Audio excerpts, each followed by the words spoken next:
올해가 2달밖에 남지 않았는데요. 보통 이제 일반적인 다른 이제 교회에서는 이맘때가 되면 이제 내년에 일할 부교육자를 또 청빙하기 위해서 분주합니다. 우리 교회는 평온합니다. 내년에도 별 문제가 없는 이상 제가 혼자 다 해먹을 생각이거든요. 자, 근데 전도사 때에 이맘때쯤이었는데 그때 이제 우리 합신교단에서 어느 정도 좀 큰 교회에서 부교육자를 청빙을 했습니다. 그래서 혹시 뭐 좀 맞으면 지원을 할까 싶어서 알아봤는데요. 그 교회는 이 합신 신학대학원을 나온 그 전도사는 모집하지 않는다 하는 그런 얘기를 들었습니다. 그래서 합신 교회단에 있는 교회가 합신 출신 교육자를 뽑지 않는다. 이거는 삼성 직원이 아이폰 쓰는 것과 똑같은 거거든요. 그래서 왜 그럴까? 알아봤는데 사연이 있었습니다. 그 교회 담임 목사님이 이제 합신 출신 전도사님한테 어린이들을 전도를 해라 이렇게 얘기를 했더니 그 전도사님이 이제 예정론을 들먹이면서 거부하더랍니다. 그래서 이제 이 목사님은 합신은 예정론을 가르치니까 합신을 나온 전도사들은 전도를 하지 않는구나. 그래서 앞으로는 합신 출신은 뽑지 말아야 되겠다. 이런 결심을 했다라는 겁니다. 그래서 그 얘기가 다 사실이라면 두 분 다 심각한 거죠. 이 예정론을 잘못 이해하면 우리들은 많은 오해를 하게 되고 또 이 신앙생활에 있어서 또 여러 가지 착오를 범할 수밖에 없습니다. 이스라엘 백성들이 선민 사상에 빠졌던 것처럼 우리는 하나님께서 나를 택하신 이유가 내게 뭔가 특별한 우월한 부분이 있다라고 이렇게 이제 오해를 해서 우리 자신에 대해서 스스로 과대평가하는 교만에 빠지기가 쉽습니다. 또 하나님께서 다 정하시고 주님께서 그것들을 다 알아서 하실 텐데 내가 굳이 하나님의 말씀에 순종할 필요가 뭐가 있고 내가 굳이 착하게 살 필요가 뭐가 있겠는가. 그래서 자기의 그 게으름과 말씀에 대한 불순종을 합리화하는데 이 예정론을 사용할 수가 있습니다. 바울이 이런 오해의 여지가 있음에도 불구하고 이 로마서에서 강력하게 하나님께서 미리 정하시고 그 미리 정하신 일들을 분명하게 이루신다라는 것을 강조한 이유는 이 당시 이 로마에 있는 성도들의 그 현실적인 상황을 또 우리가 상황이 있고 또 그것을 우리가 고려할 때 이 예정론을 정확하게 우리는 이해할 수가 있게 되는 겁니다. 초대교회 당시에 그리스도인들은 영광이나 거룩 이런 것과는 거리가 먼 삶을 살았습니다. 그들은 로마 정부에 의해서 박해를 받았습니다. 유대인 그리스도인들은 그 유대인들에게 출교를 당하는 수모를 겪어야만 했고 또 이단으로 정죄되는 것을 감수해야만 했습니다. 그리고 또 그들은 그들 자신 안에도 여러 가지 문제점들이 있었는데요. 그들의 행실은 도무지 성도라는 거룩한 무리라는 그런 호칭에 합당하지 못한 그런 부족한 부분들이 많이 있었습니다. 초대교회는 항상 이방인과 유대인 사이의 갈등이 끊이질 않았고 그들은 또 그 이단에 쉽게 넘어갔다는 사실을 우리는 서신서를 읽으면 어렵지 않게 확인을 할 수가 있습니다. 그런 상황 속에서 그리스도인들은 내가 정말 구원받은 하나님의 백성이 맞는가? 정말 예수 그리스도의 거룩한 성품을 내가 내 성품으로 만들 수 있겠는가? 하나님께서 성경을 통하여 약속하신 장래의 그 영광이 정말 내 것이 될 수 있겠는가? 그런 이제 심각한 의심에 빠졌다는 것이죠. 그럴 때 사도 바울은 이 말씀을 통하여서 그들의 그 구원과 장래에 대한 영광은 하나님께서 미리 정하신 것이고 주님께서는 약속하신 것을 반드시 이루시는 분이다라는 것을 하나님의 그 예정하심과 그리고 주권을 그들에게 말씀하여 주므로 위로하고 격려할 필요가 있었던 겁니다. 우리가 이 예정론을 받아들이게 되면 여러 가지 유익이 있는데요. 우리는 우리의 그 부족함으로 인하여서 절망하거나 때는 우리가 구원받았다는 사실에 대해서 교만해지지 않을 수가 있습니다. 우리를 부족할 때에 죄인 되었을 때 하나님께서 구원하여 주셨기 때문에 구원받은 이후에도 우리들에게 있어서 성도답지 못한 연약한 부분들이 드러나는 것을 우리는 애써 감출 필요가 없는 겁니다.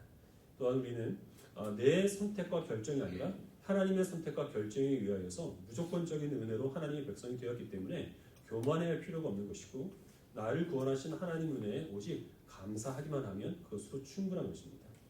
또 우리들은 하나님께서 우리들에게 약속으로 주신 그 영광과는 조금 거리가 먼 그런 삶을 산다고 해도 그러나 하나님께서 우리들에게 이 신자 삼아주신 목적을 분명하게 보여주셨는데 그것은 우리로 하여금 예수 그리스도의 의와 거룩과 영광을 우리의 것이 되게 하여 주시기 위하여서 우리를 불러주셨다라는 것을 알게 됩니다.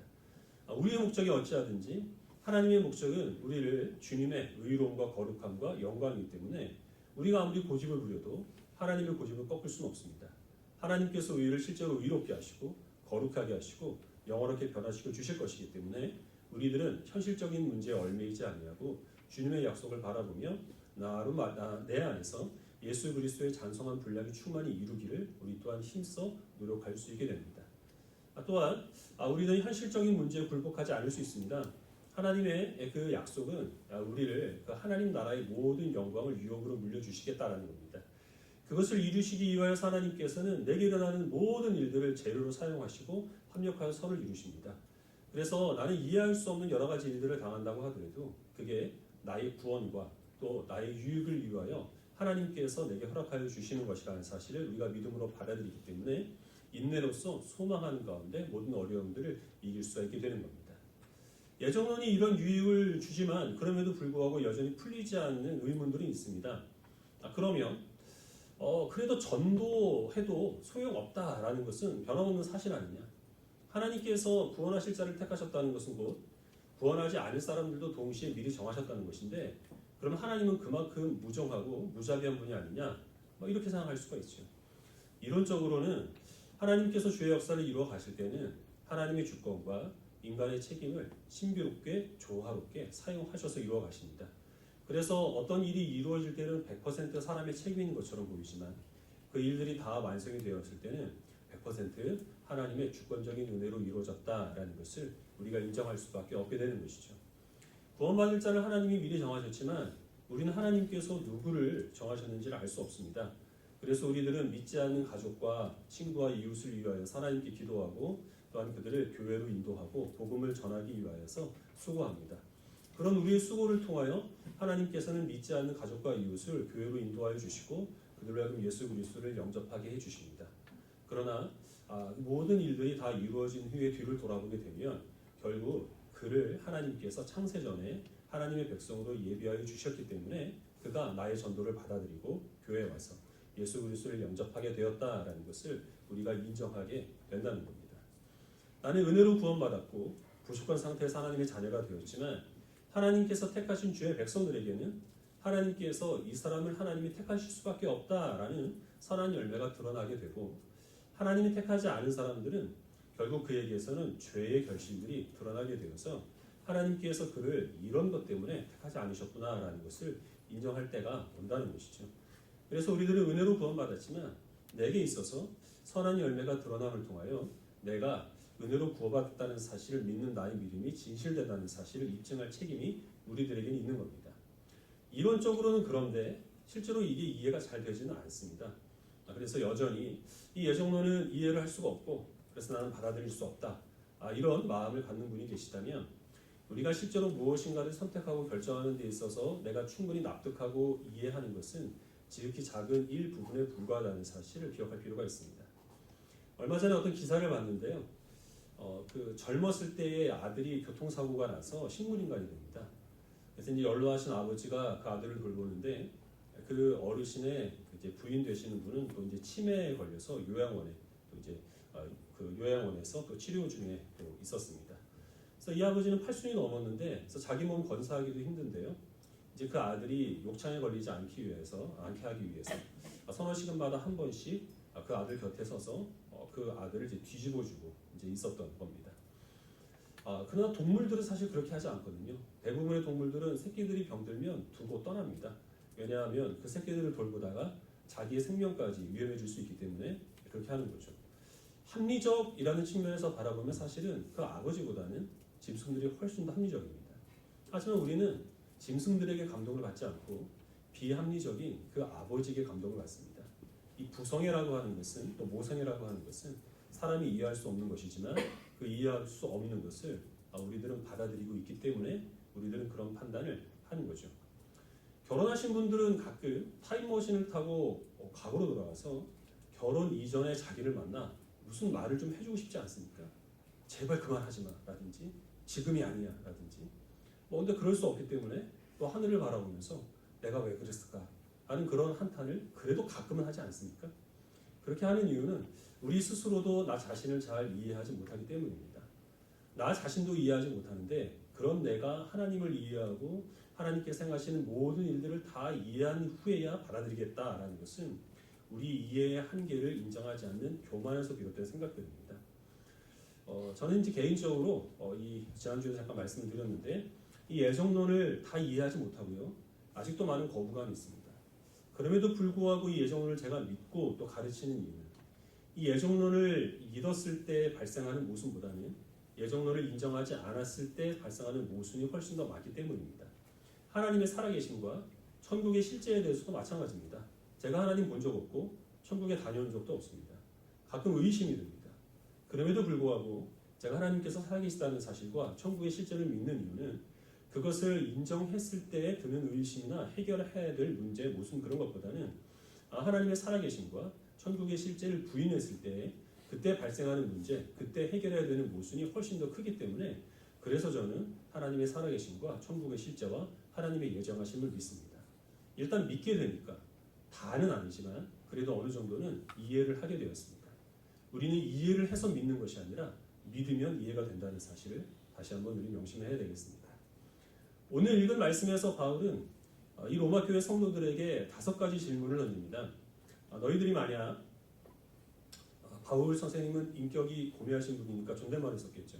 여러분들이 만약에 예수 그리스도를 믿는 믿음으로 말미암아 의롭게 되었고 또 성령으로 인하여서 하나님의 자녀가 되니 하나님의 예정하심 가운데서 일어나는 사실을 믿는다면 첫 번째로 누가 여러분들을 대적하겠습니까? 두 번째로 하나님께서 여러분들을 위해 무엇을 아끼시겠습니까? 세 번째로 누가 여러분들을 고발하겠습니까? 네 번째로 누가 여러분들을 정죄하겠습니까? 그리고 마지막으로 누가 하나님의 사랑에서 여러분들을 끊을 수 있겠습니까? 이런 질문을 던집니다. 질문은 5개지만 답은 하나입니다. 그 누구도 그 아무것도 결코 그럴 수 없다라는 것입니다. 오늘 우리는 그 중에 첫 번째 질문인 누가 너희를 대적하겠느냐라는 이 부분을 좀 더 상세하게 살펴보겠습니다. 이 당시에 그리스도인들은 많은 대적들에게 시달렸습니다. 구체적인 정체는 35절 이하에 나타나는데요. 죽음, 환난, 가난, 또 약한 영, 그리고 장래에 대한 염려, 어떤 물리적인 위협, 이런 것들이 이 초대교회 그리스도인들을 공격하는 대적들이었습니다. 종류는 조금 다를지라도 시대를 초월해서 모든 그리스도인들은 저마다 그 대적들에 시달리고 있습니다. 근데 우리는 누굽니까? 우리가 누구? 우리는 복음으로 말미암아 하나님의 자녀된 그리스도인입니다. 복음이 무슨 뜻인지 여러분들 기억하시나요? 로마서 시작하는 첫 시간에 말씀드렸는데 복음이라는 것은 승전보입니다. 군인들을 전쟁에 보내고 초조하게 그 전쟁의 승패 여부를 알고 싶어하는 그 백성들에게 그 전쟁터에서 달려온 병사가 전하는 승리의 기쁜 소식, 이것이 복음이 갖고 있는 의미입니다. 우리는 대적들과 싸울 의지도 없고 또 우리 원수들과 싸워서 이길 수 있는 능력도 없지만 그러나 예수 그리스도께서 우리를 대신해서 우리의 모든 대적들과 싸워 십자가에서 승리를 거두셨다라는 소식이 바로 복음이 의미하는 바입니다. 예수 그리스도께서 오래전에 십자가에서 우리의 대적들을 다 싸워 이겨 승리를 거두셨는데 그런데 여전히 이 대적들이 우리를 괴롭히고 있다라는 것은 어찌된 일일까요? 2차 대전 때에 연합군이 그 당시 이제 독일이 점령하고 있던 프랑스의 그 노르만디 해안에 상륙 작전을 전개를 합니다. 그리고 결국 성공을 하게 되는데 그 일을 기점으로 해서 독일이 이제 프랑스에 대한 지배권을 상실하게 되고 대부분의 역사가들은 2차 대전의 승패가 그때 결정이 되었다라고 그렇게 인정을 합니다. 그때가 1944년 6월입니다. 우리가 이제 D-Day라는 말을 많이 쓰는데요.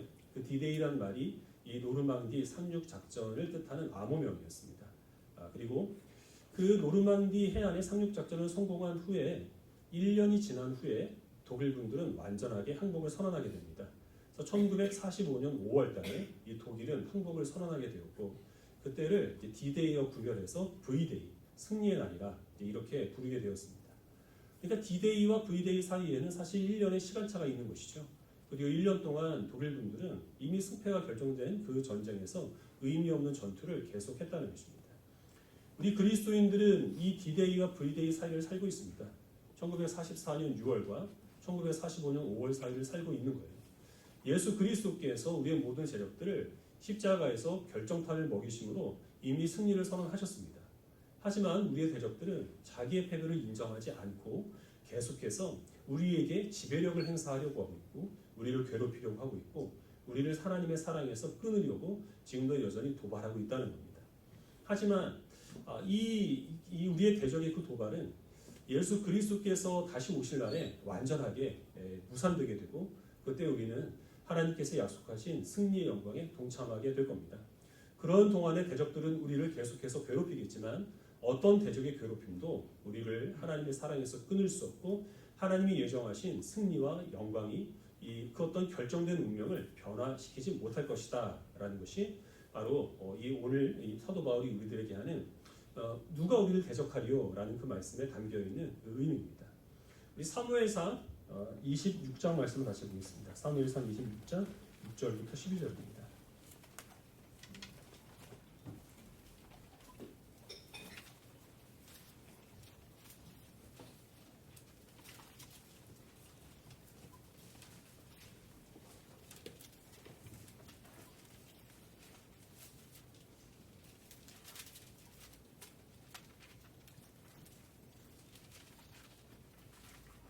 사무엘상 26장 6절부터 12절까지 6절 제가 먼저 읽고 12절까지 해주시도록 하겠습니다. 이에 다윗이 햇사람 아히멜렉과 수리아의 아들 요압의 아우 아비새에게 물어 이르되 누가 나와 더불어 진영에 내려가서 사울에게 이르겠느냐 하니 아비새가 이르되 내가 함께 가겠나이다.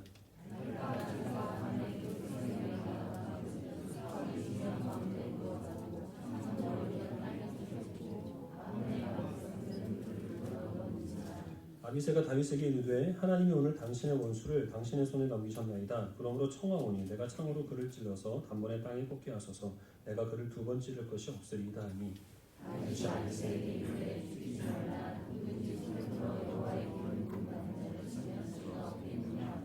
다윗이 또 이르되 여호와께서 살아계심을 두고 맹세하노니 여호와께서 그를 치시리니 혹은 죽을 날이 이르거나 또는 전쟁에 나가서 망하리라.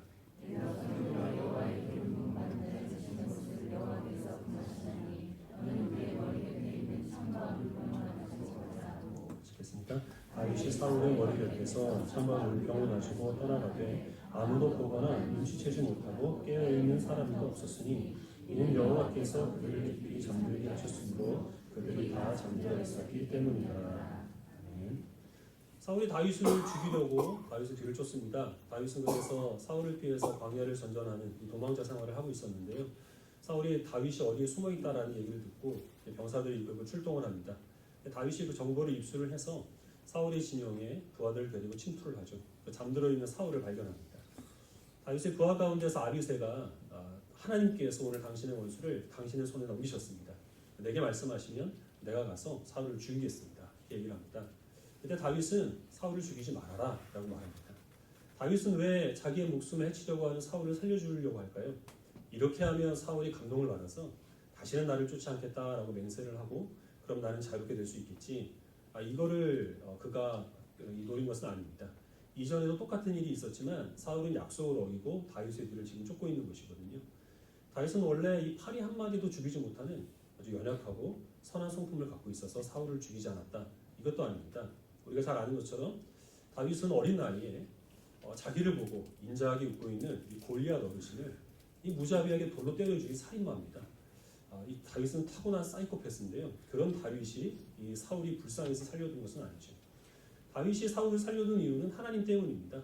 하나님께서 그를 기름 부으셨으니 내가 그를 해칠 수 없다라는 것이고 또 하나님께서 나를 대적하는 그 사울을 하나님이 내 편이시기 때문에 하나님이 대적하실 것이니 굳이 내 손에 피를 묻힐 필요가 없다라는 것이죠.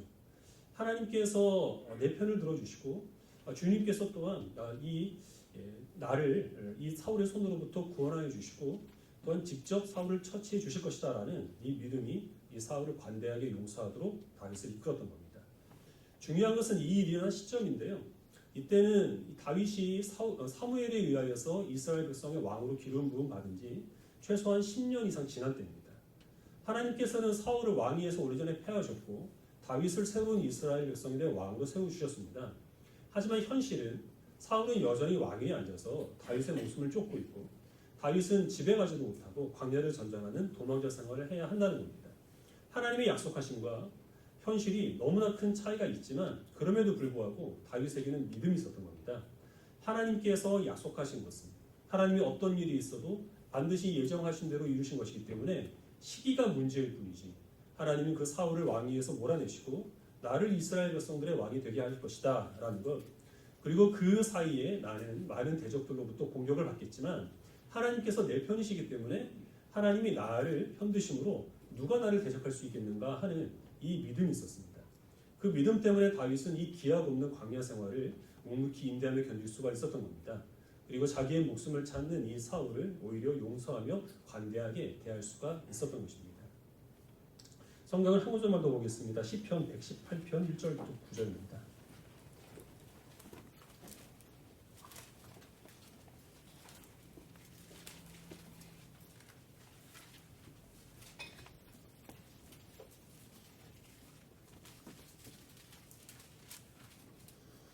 구약성경 889페이지 시편 118편 1절을 제가 먼저 읽고 9절까지 한 절씩 읽어보겠습니다.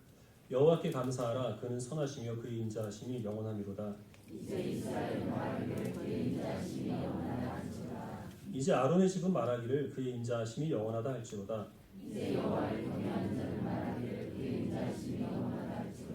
내가 고통 중에 여호와께 부르짖었더니 여호와께서 응답하시고 나를 넓은 곳에 세우셨도다.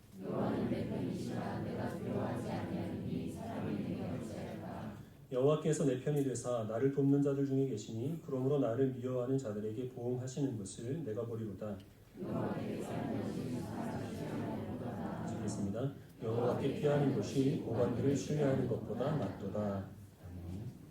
이 시편의 배경은 아마 유대인들이 포로 생활에서 돌아오고 나서 성전과 성벽을 재건하는데 그때 이제 이방인을 비롯한 많은 대적들의 방해를 받습니다. 그 사람들은 사람의 숫자를 이용해서 또 어떤 도감들의 그 권세를 등에 업고서 집요하게 유대인들을 괴롭히지만 그래서 그들은 수적으로도 부족하고 또 어떤 이 세속적인 권력에 기댈 수도 없는 그런 상황 가운데서 하나님께 도움을 청하고 하나님께서는 그들을 도우십니다. 하나님이 이 유대인들의 편을 들어주셔서 모든 대적들의 그 계략들을 무산시키시고 하나님 주신 과업을 완성하도록 이제 인도해 주신 겁니다. 그래서 이제 이스라엘 백성들은 한 가지 지혜를 깨닫는데요. 하나님께서 나를 편드시니 우리가 누구를 두려워하겠느냐라는 겁니다.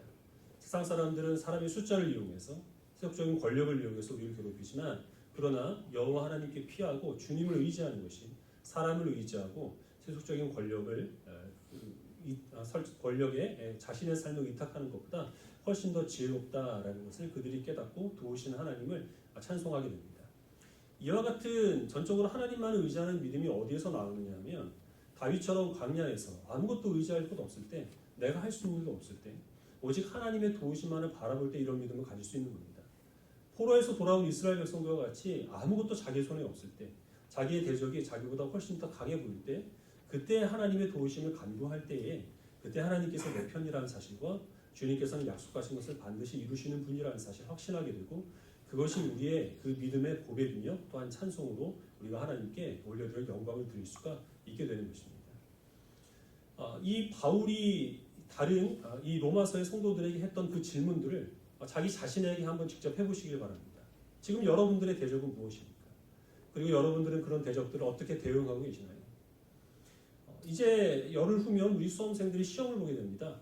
수험생들의 입장에서는 시험이 자기들의 그 대적으로 여겨질 수 있겠죠. 하지만 정말 적은 사실은 시험이 아닙니다. 혹시 시험을 망치면 내가 인생을 망치지 않을까 하는 그 염려가 정말 우리 수험생들의 적일 겁니다. 그리고 그런 염려가 생기는 이유는 하나님께서 내 인생을 결정하신다라는 것이 아니라 내가 나오는 대학이나 아니면 내가 갖는 그런 직업이 내 인생을 결정한다라는 그 오해에서 비롯된 것이죠. 이런 불신앙과 오해가 우리 삶 속에서 어떤 것으로 드러나게 되느냐 하면 그 시험 성적에 따라서 죽을 만큼 괴로워하거나 아니면은 좋은 성적을 거두었다고 해서 세상을 다 가진 것처럼 교만해지는 것으로 드러나게 된다는 것입니다. 하나님께서 우리들에게 허락하여 주신 그 믿음은 우리의 모든 그 삶과 그리고 우리의 모든 그 미래는 하나님께 달려있다는 것이고 주님께서 결정하셨다는 것입니다. 하나님이 우리를 사랑하시기 때문에 하나님께서는 하나님의 사랑하심에 따라 우리들에게 선한 것들을 예비하여 주셨고 우리들이 아무리 부족하고 세상이 아무리 방해한다 해도 하나님은 틀림없이 우리에게 보여주신 그 길로 우리를 지장 없이 인도하여 주실 것이다 라는 것이 하나님께서 말씀으로 우리들에게 확신하여 주신 것입니다. 그러나 우리는 여전히 1944년 6월과 1945년 5월 사이에 머물고 있기 때문에 하나님의 약속을 믿는 믿음 가운데 살아간다고 하더라도 그 모든 대적들은 여전히 우리를 괴롭히고 있습니다. 그래서 우리들은 곤고하고 하나님의 사랑을 의심하고 때로 우리 자신에 대해서 아주 심각한 절망에 빠질 때가 있다는 겁니다. 수험생을 예로 들어 말씀을 드렸지만 사실 모든 경우에 다 마찬가지입니다. 직업에 대해서나 우리의 생계에 대해서나 가족 사이에 대해서나 아니면 어떤 인간의 관계에 대해서 우리들은 이 모든 것들이 다 근본적으로 하나님을 전적으로 신뢰하지 못하는 가운데서 발생하는 문제이기 때문에 이 모든 문제 해결책은 오직 하나님 한 분뿐이라는 사실을 우리는 기억을 해야 합니다. 그리고 그 믿음은 우리가 아무것도 의지하지 않고 전적으로 하나님께만 우리의 삶을 의탁드릴 때에 그때 비로소 하나님께서 우리들에게 허락하여 주시는 것입니다. 오늘날 우리 그리스도인들의 문제는 사실은 의지할 것이 없는 게 문제가 아니라 신뢰할 게 너무 많은 것이 문제입니다. 그래서 우리들은 하나님께 기도하기에 앞서서 궁리부터 합니다. 하나님께 지혜를 구하기보다는 어떤 사람을 만나 상담을 나누고 거기에서 우리는 많은 위로를 받습니다. 아무것도 할 수 없을 때 우리들은 어떤 오락거리들, 즐거움들을 찾아서 현실을 회피하는 것으로 그렇게 문제를 해결하러 갑니다. 그래서 드러나는 결과는 우리는 너무 조급하죠. 또 우리들은 쉽게 흥분하고 또 너무 쉽게 사소한 것에 좋아합니다. 그리고 다른 사람들을 도무지 용납하지 못합니다. 하나님께서 우리들에게 정하신 그 미래를 하나님께서 반드시 이루실 것이라는 확신을 가지시길 바랍니다. 그리고 그 사이에서 많은 대적들이 우리를 괴롭히겠지만 하나님께서 나를 편드시기 때문에 그 모든 대적들을 하나님께서 하나님의 방법으로 반드시 처리하여 주실 것을 믿는 믿음으로 승리하시길 바랍니다. 그리고 또한 그러한 가운데서 우리들이 이 다윗에게 있어서 사울과 같은 사람들이 있다고 하더라도 그를 때에 따라서는 용납하고 용서하고 포용할 수 있는 관대한 마음을 품으시길 바랍니다. 예정론이 우리들에게 주는 많은 유익을 충만하게 누리시고 오해 없이 증거하는 지혜롭고 복된 주의 백성들이 되시기를 주님의 이름으로 축원합니다. 기도하겠습니다.